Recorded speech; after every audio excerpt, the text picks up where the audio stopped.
चिंतन श्री गुरुदेव दत्त श्री स्वामी समर्थ सर्वांना. तुमच्यामध्ये निवास करत असलेले त्या शुद्ध ब्रह्मास माझे प्रणिपात. आज श्रावण मास चालू आहे आणि या श्रावण मासामध्ये एक फूल आहे जे विशेष महत्त्व आहे आणि आपण ते नेहमी वाहतोच. तर या फुलाचं आपल्याला आज मला महत्त्व सांगायचं आहे आणि शास्त्रीय त्याचे काही जे फायदे आहेत तेही आपल्याला सांगायचे आहेत. तर व्हिडिओ शेवटपर्यंत नक्की बघा आणि जाणून घ्या की हे कोणतं फूल आहे, याचे फायदे शास्त्रीय काय आहेत. आपल्या वास्तूसाठी, मुलांच्या अभ्यासिकेसाठी, आपल्या घरातील कोणताही प्रश्न असू द्या त्या प्रश्नासाठी नक्कीच हे फूल खूप महत्त्वाचं आहे. या फुलंच नव्हे तर या फुलाचे पाचही तत्व आहेत, म्हणजे मूळ, खोड, पान, फूल, साल हे सर्व काही इतकं महत्त्वपूर्ण आहे की तुम्हीही हा व्हिडिओ बघितल्यानंतर आपल्या घराजवळ हे झाड असेल, फूल असेल तर याचा उपयोग सोडणार नाही. तर सर्वात आधी मी तुम्हाला फूल दाखवते. हे आहे गोकर्णाचं फूल. हे निळंही असतं आणि पांढरंही असतं. तर माझ्या घरी दोन्हीही आहेत, हे पांढरं आणि हे निळं. आता या फुलाचं महत्त्व काय आहे, ह्या झाडाचं महत्त्व काय आहे आणि याचा आपल्या जीवनाशी खरोखर आपण काय उपयोग करून घेऊ शकतो तेही सांगणार आहे. तर गोकर्ण या झाडाचं, वेलीचं जे महत्त्व आहे ना, ते शास्त्रामध्ये खूप प्रभावीपणे सांगितलेलं आहे आणि शास्त्रामध्येही या झाडाला खूप महत्त्व दिलेलं आहे, वेलाला. बघा, ज्या लोकांची मानसिक स्थिती बरोबर नाही आहे, ज्या घरामध्ये आजारपण आहे, त्या व्यक्तींनी आपली मानसिक स्थिती सुधारण्यासाठी या झाडाचं, फुलाचं, म्हणजे या झाडाचे पाचही तत्व ज्याला आपण म्हणतो पान, खोड, मूळ आणि फूल, हे जे काही आहे ना पाच, तर ते सर्व घ्यायचे, त्याचं चूर्ण बनवायचं. जर चूर्ण नसेल तर या 5 वस्तू घ्यायच्या आणि त्या आपल्या अंघोळीच्या पाण्यामध्ये टाकायच्या. 11 दिवस 21 दिवस याचा उपयोग करून बघा, खूप छान रिझल्ट आहे याचा दुसरा प्रभाव. आता ह्या झाडाचा दुसरा उपयोग काय आहे तर बघा, म्हणजे काहींच्या घरांमध्ये मुलं अभ्यास करत नाहीत किंवा त्या घरामध्ये काही ना काहीतरी इश्यूज चालूच असतात. घरातील अनेक व्यक्तींना आजारपण असतं किंवा मानसिक त्रास असतो आणि मुलंही अभ्यास करत नसतात. पैसा म्हणजे वाऱ्यासारखा येतो, अगदी येतोही आणि क्षणात जातोही. अशा व्यक्तींनी काय करायचं आहे, आपल्या घराच्या वायव्य कोपऱ्यामध्ये, म्हणजे तुमचं घर असेल, घराच्या पूर्ण जो भाग आहे त्याचा जो वायव्य कोपरा येतो, त्या वायव्य कोपऱ्यामध्ये तुम्हाला ह्या गोकर्णाचं झाड लावायचं आहे, वेल. ज्यांना असं 100% वाटते की आपली लक्ष्मी स्थिरच नाही आहे, ती खूप चंचल आहे, येते जाते, तर अशा व्यक्तींनी नक्की गोकर्णाचं झाड हे आपल्या घराच्या वायव्य कोपऱ्याला लावायचं आहे. यामुळे काय होतं, जे आपलं काही आगमन आहे धनासंबंधी किंवा कशासंबंधीही, तर ते लक्ष्मी आपल्या घरातून जात नाही चंचलपणे.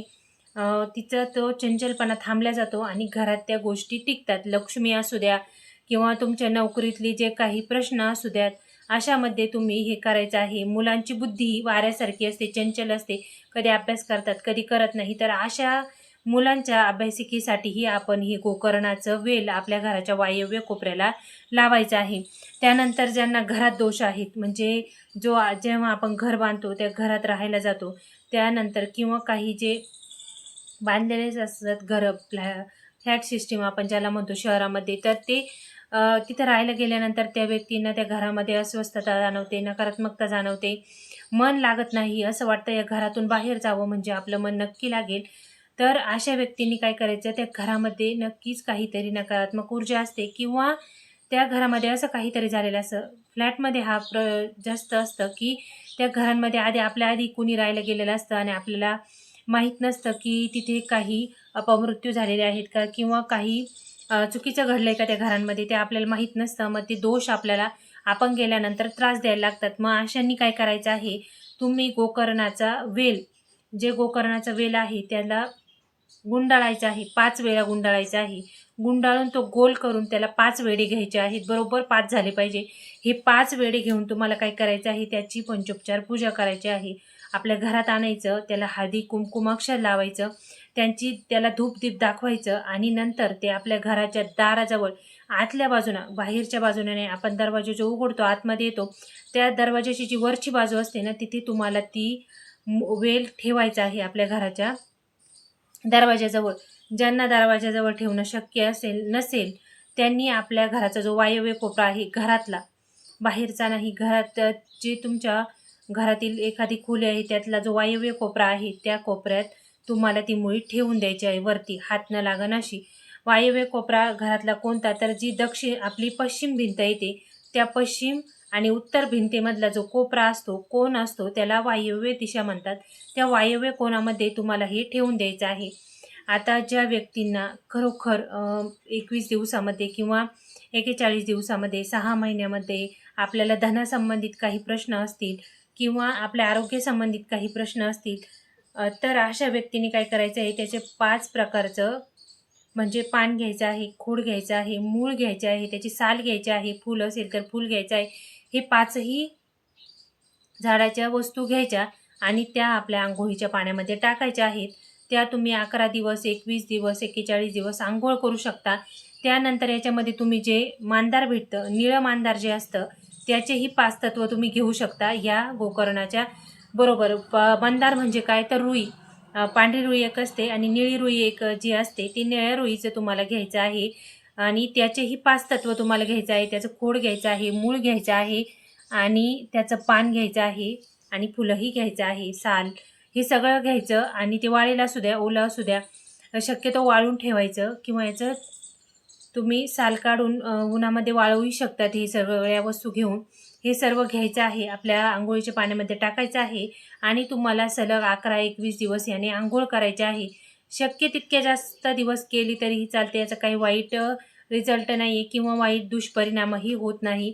आपल्या शास्त्रग्रंथांमध्ये अशा वेली, फुलं, झाडं काही काही इतकं विशेष महत्त्व दिलेलं आहे की आपल्यालाही ते महत्त्व अजून माहीत नाही आहे. तर इतकं महत्त्व या गोकर्णाला आहे. भगवान शिवांच्या पूजेमध्ये सर्वात अत्यंत पवित्र मानलं जातं बेलपत्रानंतर, तर ते गोकर्ण मानलं जातं. त्यामुळे हे भगवान शिवांनाही तुम्हाला श्रावण मासामध्ये अर्पित करायचं आहे. सोमवारी किंवा मग प्रदोषाच्या दिवशी तुम्ही हे फूल भगवान शिवांना अर्पित करू शकता, जलाभिषेक करून किंवा नुसतं मंदिरात जाऊनही ठेवू शकता. आता ज्या व्यक्तींना जे घरामध्ये लहान मुलं आहेत त्यांना भीती वाटते, वाईट स्वप्न पडतात, झोपेमध्ये डचकून उठतात किंवा शाळेत जाण्यासाठी त्रास देतात, तर अशा मुलांना काय करायचं आहे, तुम्ही ह्या गोकर्णाचे 5ही तत्व घ्यायचे आहेत. व खोडापासून तर पानापर्यंत, फुलापर्यंत सर्व घ्यायचं आणि हे वाळवायचं. छोटे छोटे याचे तुकडे घ्यायचे, जे ताईतामध्ये किंवा आपण गळ्यामध्ये धारण करण्यासाठी छोटंसं जसं आपल्याकडे लॉकेट असतं तसं बसलं पाहिजे, अशा पद्धतीने तुम्ही त्याचे छोटे तुकडे करून ते वाळवायचं उन्हामध्ये आणि ते तुम्हाला त्या मुलांच्या गळ्यामध्ये किंवा हातामध्ये धारण करायचं आहे. आता हे धारण कोणत्या दिवशी करायचं, तर प्रदोषाच्या दिवशी आणि शनिवारी किंवा पौर्णिमेच्या दिवशी तुम्ही हे गळ्यामध्ये धारण करू शकता. ज्यांना आपल्या घरात पूजा होत नाही, महादेवाची पिंडही नाही, पूजा नाही, मग अशांनी काय करायचं, हे 5ही पान, फूल, खोड, मूळ आणि साल घ्यायची, महादेवाच्या मंदिरात जायचं, ती तिथे ठेवायची, दर्शन घ्यायचं आणि ती तिथून तुम्हाला ऊर्जित करून आणायची आहे. म्हणजे जेव्हा आपण मंदिरामध्ये काही सेवा करतो किंवा काही वस्तू नेऊन ते तिथे ठेवून आणतो ना, तेव्हा त्या अभिमंत्रित झालेल्या असतात. त्या मंदिरातील जे काही सकारात्मक ऊर्जा असते ती त्या वस्तूंमध्ये उतरलेली असते. म्हणून तुम्हाला हे मंदिरामध्ये ठेवून आणायचं आहे. मंदिरामध्ये ठेवल्यानंतर, पूजा केल्यानंतर ते घरी आणायचं आणि आपल्या जे काही मुलं असतील त्यांना धारण करायला लावायचं. आपण स्वतःही केलं तरी चालतं असं समजतात. म्हणजे शास्त्रामध्ये असं सांगितलेलं आहे की गोकर्णाचं जे 5ही तत्व जे व्यक्ती आणि रुईचंही जे 5ही तत्व जे व्यक्ती आपल्याजवळ ठेवतात एकत्र करून, त्या व्यक्तींना बाहेरील बाधा किंवा समस्या, लक्ष्मी खुंटणे, लक्ष्मी अप्राप्य होणे, घरातून लक्ष्मी चंचलपणे निघून जाणे, असं काहीही त्यांच्या बाबतीत होत नाही. इतकं ह्या गोकर्णाला महत्त्व शास्त्रामध्ये सांगितलेलं आहे. तुमच्या घराजवळ हे जर वेल असेल तर नक्की याचा उपयोग करा. नसेल तर या श्रावण मासामध्ये नक्की एक वेल आपल्या घराजवळ तुम्हाला वायव्य दिशेला लावायचा आहे. वायव्य दिशा म्हणजे काय, चल म्हणजे हवा, ज्याचं जी नेहमी वाहतच असते, तिला स्थिरता नसते. मग आपली घरात त्या वायव्य दिशेला आपल्या घरातील लक्ष्मी असू द्या, इतरही कोणती गोष्ट असू द्या, ती चंचलपणे आपल्या घरातून बाहेर पडत असते. म्हणून ही चंचलता थांबवण्यासाठी, घराला स्थिरता मिळण्यासाठी तुम्हाला ही गोकर्णाचा वेल आपल्या घराच्या वायव्य दिशेला लावायचा आहे. नक्की लावून बघा. यासाठी कोणताही खर्च नाही आहे. आपण छोटे छोटे उपाय करून आपल्या घरातील समस्या स्वतः निवारण करू शकतो. यासाठी आपल्याला कोणत्याही ब्राह्मणाची किंवा कोणत्याही मोठ्या शास्त्रवेत्या व्यक्तीची गरज नाही. आपणच आपलं घर सुंदर आणि शांत बनवू शकतो, सकारात्मक बनवू शकतो छोट्या छोट्या उपायांनी. तर या गोकर्णाबद्दल आपल्याला आणखीन काही प्रश्न असल्यास कमेंटमध्ये नक्की विचारा. व्हिडिओ बघितल्याबद्दल सर्वांचे खूप खूप धन्यवाद. स्वामी महाराजांच्या कृपेने आपला दिवस सुंदर आणि छान जावो हीच महाराजांचरणी प्रार्थना. श्री स्वामी समर्थ.